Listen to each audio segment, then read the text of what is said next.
Jackson. Are you supposed to say something? Jackson. Well, that was Daydream. So any questions? Oh, that's me. Kieran's got the mic, he'll pass it to you. Oh wait, first. Oh. So I'm gonna introduce somebody.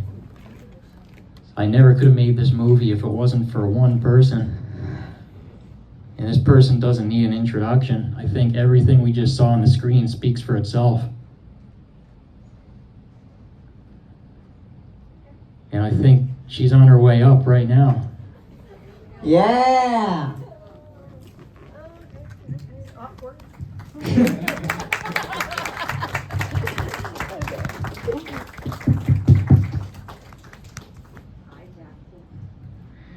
The star of the show. Oh, this is really awkward. Oh wow, there's a lot of people here. That's great. Yay. Do you want to say anything Oh. before the Q&A? Oh, wow. Okay. Let me see. I'm gonna go to my notes. Okay. I might cut some of this. Okay. So I was on a run this morning, and I thought about risk. Okay. So I'm gonna go with the R because any of my students who might be here, I like to take a letter and sort of use that as a theme, right? So the letters are. There's reasonable risk, and rest. So just remember those. I think the word that really highlights what we look for in collaboration is synergy. And I think we had really good synergy. And my students give me the energy and I bounce it back to them. But my fellow colleagues who are here do the same thing during hundreds of moments during any day. And that's a whole lot of positive energy and educational risk that very much requires rest, another R, at the end of each day. Teaching takes risks. How do you give a kid a platform to express themselves? How can you present the material in a fun way? My colleagues here, you are the sunshine in every kid's day. Talk about creativity. On your feet, you are fast applying techniques to maximize their learning. All of you deserve movies. Jackson, I'll tell you, you gave this to me at a time when I most needed it, and I want to let you know that. Back to risk. There have been many times when I've tried creative risk in teaching and life in general. I think they've largely paid off. One, however, is when I tried to gather enough online votes for a luxurious vacation through Reader's Digest for me and my son, and I shamelessly participated in it. It turned out to be something I wish I could erase. Many of my friends voted and probably rolled their eyes, but since I'm a teacher, I'll use my red pen and simply make it an edit in my life. My son and I are a two-person family, and it's a real honor to share the love of the arts with him. He blew me away as an actor and individual who is open to doing this and proved himself to be a real role model to me. Oh yeah. He taught me to show up and just let go. Jackson, oh well, Jackson, if you read the note from the teacher that's on your website, these words were so heartfelt that I can't try to replicate them. It is my final draft, so I hope you accept it. No red pen or additions. Truth be told, it took a lot out of me as well as you to get this film complete, and I only acted in it. I can only imagine how exhausted you are. For you, this was risk, and probably the same for me. I don't try to get that every day in my life, so thank you for the opportunity. Get some rest. Yeah, there's definitely a lot of synergy in the movie. There were lots of things that went wrong, but there was also so much that went right. And yeah, editing is a very grueling process because I was working a 6.5 day a week job at the same time. So I would come home after work, take a short nap, and then I would edit. And sometimes I would get so into it I would skip dinner and I would just edit straight through to the night, and sometimes I'd pull an all-nighter. But that was my routine for about 10 months. And you can essentially keep editing a movie forever, but you have to force yourself to stop at one point. So there's so many times that you can look at the material, and I've probably seen the movie about 1,000 times. So I have to really take a step back for a while before I can actually experience it. Huh? We have any questions out in the audience? Questions or comments? Questions? Question all the way in the back.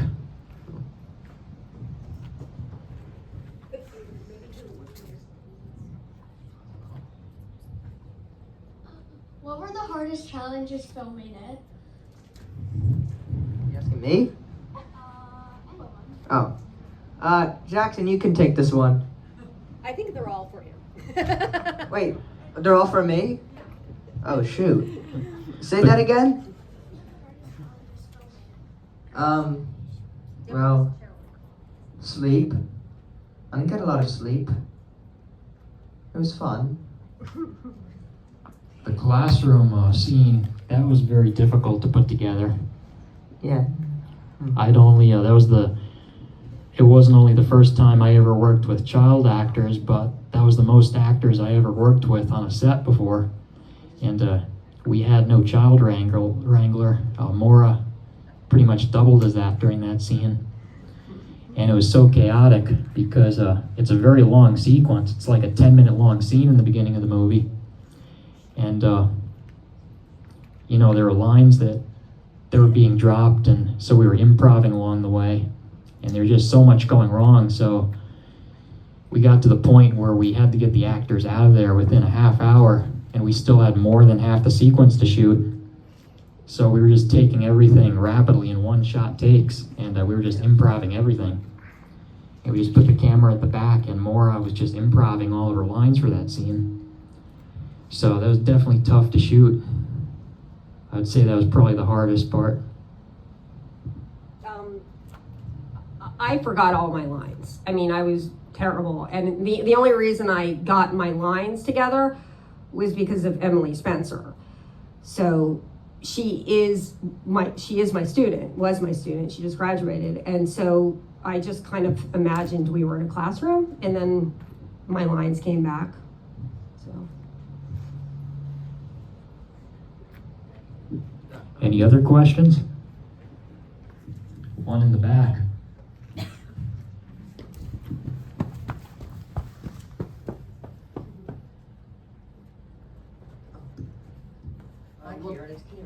What kind of camera did you use, and how did you decide on the aspect ratio that you used for the movie?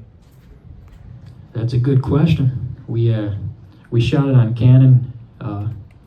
We shot it in 4K, and my cinematographer used a Canon C70 cinema camera.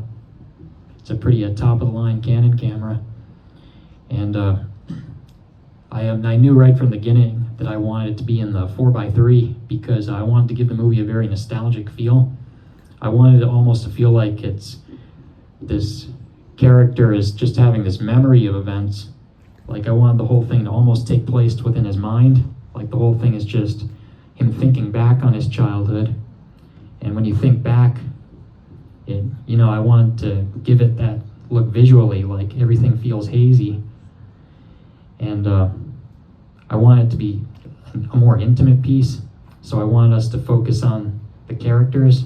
So if you limit the space in the frame, it draws more attention to the people in the frame and less attention to the atmosphere. So like if you're shooting like a big budget movie that takes place in like lavish environments and stuff, you want to use a wide angle, but I was trying to constrict it and do the opposite this time. And it especially worked, I think, in the scenes with the father and son when they were talking. It made everything feel a lot more claustrophobic. But yeah, that's a good question. I can't stand it whenever a movie is shown and it's in the wrong aspect ratio. Of course, everyone says that. So I appreciate that. question. Well, I enjoyed the film and all the good performances, but I was wondering what films may have influenced any of your thinking about the script. I think of, like, this is probably out of the range of a lot of people here, but To Sir With Love, Stand and Deliver, movies that, classroom type movies that made a big difference. Just wanted to know your thoughts on that. Both you and Maura, if that's okay. Yeah, that's a good question. Well, it's usually whenever I write a movie, I'm usually inspired by a lot of different films, and I rip a lot of stuff off when I make the movie, but I try to make it so that the movie becomes something in itself, so that I'm not just copycatting stuff. But The Wonder Years was definitely a big inspiration. I mean, I literally plagiarized a few of the lines of narration in there. And Stand By Me, that was another movie that was similar. And that movie also had a same, it looked very similar visually. It had felt like that foggy, daydreamy look. And a few other coming-of-age films. But yeah, the visuals actually were very intensive to create. And you can't tell on the screen, but there's like 6, 7, 8 different layers of color correction and stuff on top of that. And I edited all of this on a tiny MacBook Pro, and it took anywhere from 30 to 60 seconds just to load one frame when I was doing color correction. Jackson, nobody understands that. maybe I'm getting too technical, but it basically took a really long time. That's, yeah. What movies influenced you? Oh, I forgot I about the can't question. answer. I don't know that. I don't know what movies are. We have a question. Question in front.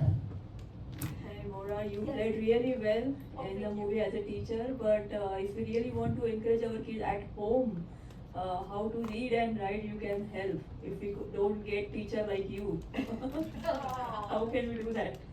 Well, there's Terry Heidi, who I taught with, reading, you get her. I don't know, I mean, I think every teacher is, they love what they do. Otherwise, they're not really, at the right spot. So, I mean, it's the dynamic like that a kid will bring back to you. You know what I mean? So like, often there's a lot of like little nuances that we'll laugh at, like Kieran is right here, like there's so many things that we've laughed at, and it's just because you know the way the person's thinking, because you work with them like 45 minutes a day, right? So I think that all teachers have that, to be honest, yeah.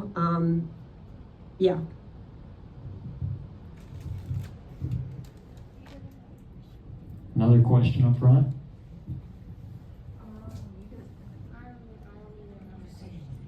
Ask me anything. I can answer any question. That's okay. We can come back to you. The question in the back.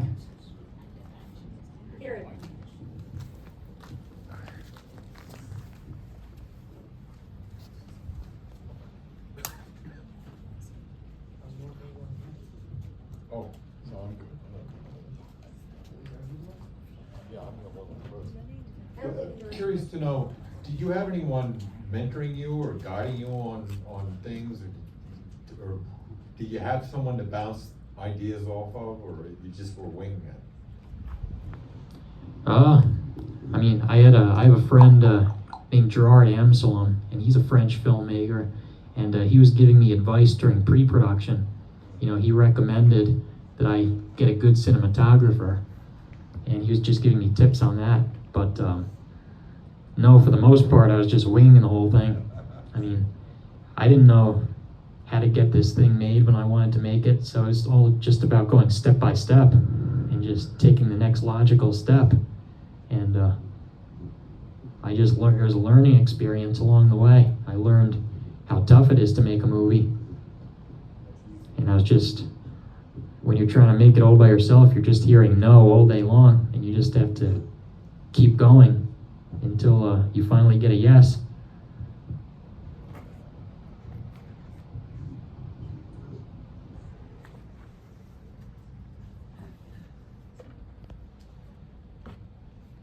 How did you like assemble a crew to help you with the actual production of it? And like, how did you reach out to people? Were they colleagues, friends? Like, who did you get to help you? Well, I actually went to film school way out in New Mexico, so all the connections I made were way out there. So I didn't have any film people that I knew around here. So some of them were Fairleigh Dickinson students. They were a lot of the crew members. They just wanted to get involved in a local production and get some experience on set. And the cinematographer, I just posted an ad for, cinematographers, and that's how I hired that guy. And the same with the composers. Oh, he was fantastic. Yeah, there are two composers in the movie actually. There's Itamar Arez, and he did the opening scene and the ending scenes with the basketball and everything. And I was originally gonna have him score the entire film, but he was a bit pricey though, so then I found another composer, Anthony Fiscaldo, and he's more up and coming. He's more at the beginning of his career, so he gave me a very nice rate, and he composed most of the songs throughout the middle of the film. But yeah, good question. One back there. How did you reach out to Miss Aimette after all those years? I found it was some website that she put her tutoring information on. I just Googled her name and I found her email, and so I emailed her the script. But when I wrote it, I wasn't even sure if I was going to send it to you. But then I figured, you might like it, so then it just kind of took off from there.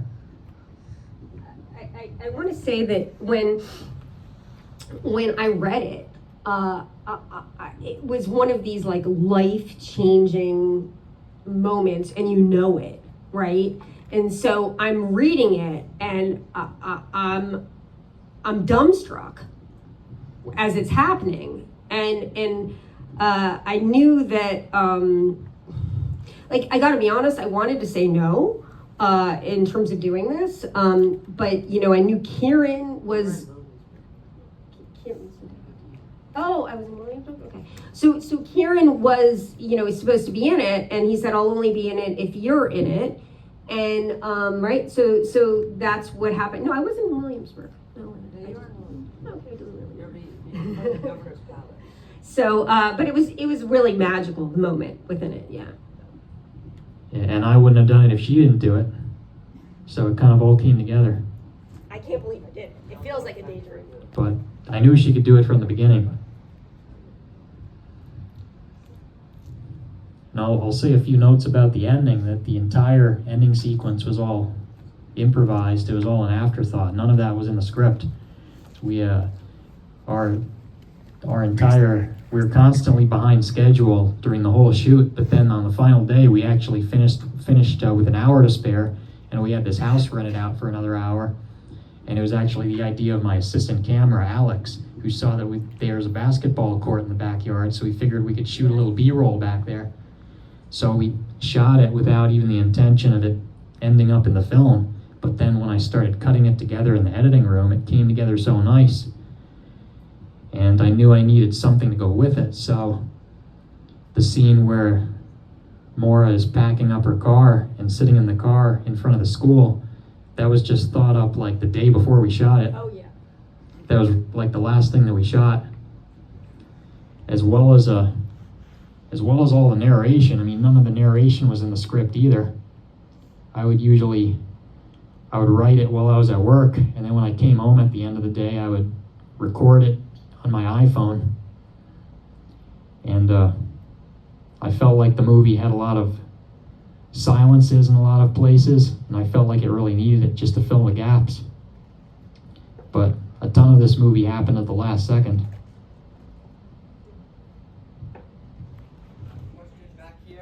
Question? How did Miss Aimette's teaching impact the direction of your life? Oh, that's a very big question. I could go on and on. I don't have enough time to talk about all of it, but she influenced my life because I wouldn't have made this if it wasn't for any of that. I never have made this movie if it wasn't for her teaching and those memories of being in her class. So I think the movie speaks for itself.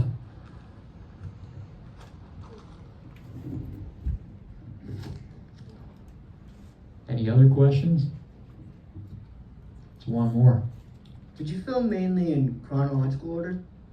Or like the scenes in chronological order as they happen in the movie, or out of order? No. No, we started with the car scene. That was actually the first thing we shot. And the police were called the first day. We didn't have a permit when we were shooting that. So we almost all got arrested on the first day of filming. I had to spend the night there. But they were very nice though. They said, if you film this really quick, we don't care. So we just shot it really fast. So yeah, we started that, and then all the classroom scenes, we filmed those all together. And But that's why I got all my lines mixed up, because some of them were not chronological. So I was like, did I just say that? Or, it was hard to differentiate. yeah, because the classroom takes place on like 5 different days in the story, but we're filming them all back to back, so it can get confusing. And the scene where I wanted to mention the scene where she's talking about the orange flower, that was actually supposed to be at the beginning of the movie, and that's how we shot it. But I felt that the opening scene in the classroom was just dragging on too long, and I still feel it's too long as is. But I chopped that scene out and put it to the middle of the movie, and I feel like it actually worked pretty well. But it's interesting, you can take the exact same footage and just tell the scenes in a different order, and it actually gives a different feeling to the movie.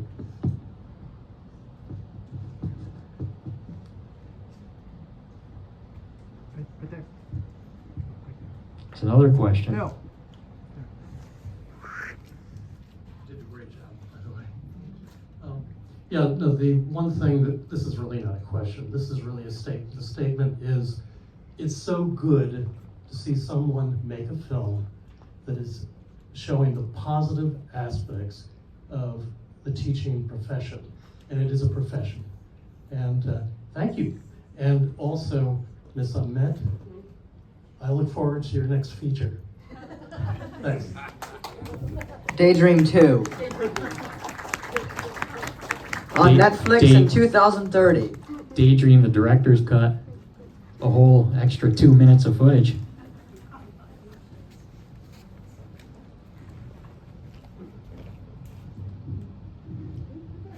And it was tough to get the rights to the Daydream song in the movie too. Oh, yeah. I'm still waiting for the record label to write back to me, but I played the movie anyway. Yeah, I mean, everything costs money, right? So I marvel at how you pulled it off.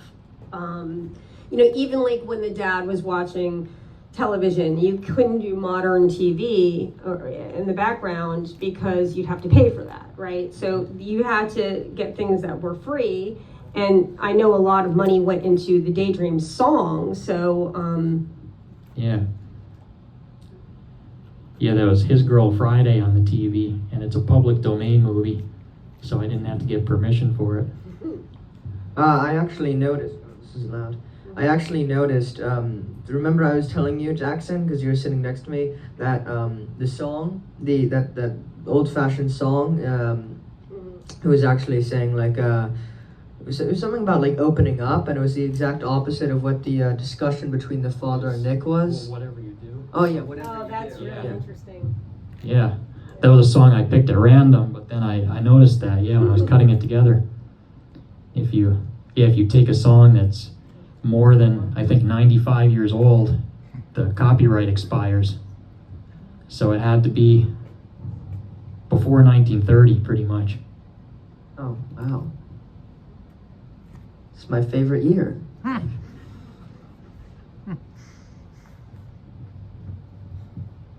Well, awkward silence, everybody. Yeah, it's tough. I mean, it's doing this is hard, you know, and that's what I was talking about, taking risks. I mean, Kieran took a risk. This is hard for me and for him, and my goodness, I can only imagine for you. So, I think the bell has rung. So, dismissal time. I feel like, unless anybody has any more questions. Oh, I have a question. No, you don't. No, I don't. You can just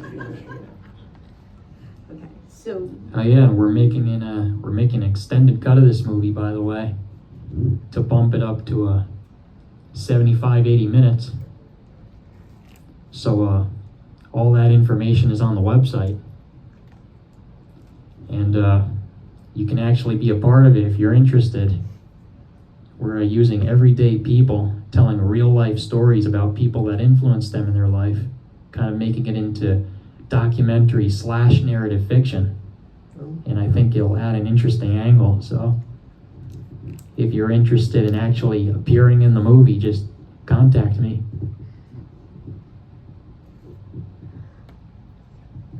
I am going to take this away from my child who's a little nervous and talking too much. And that was Daydream, the movie, part one. Daydream, the movie. Thank you. Thank you so much, everyone. Thanks for coming out. So give an applause for Kieran. And give an applause for Miss Aimette. Jackson.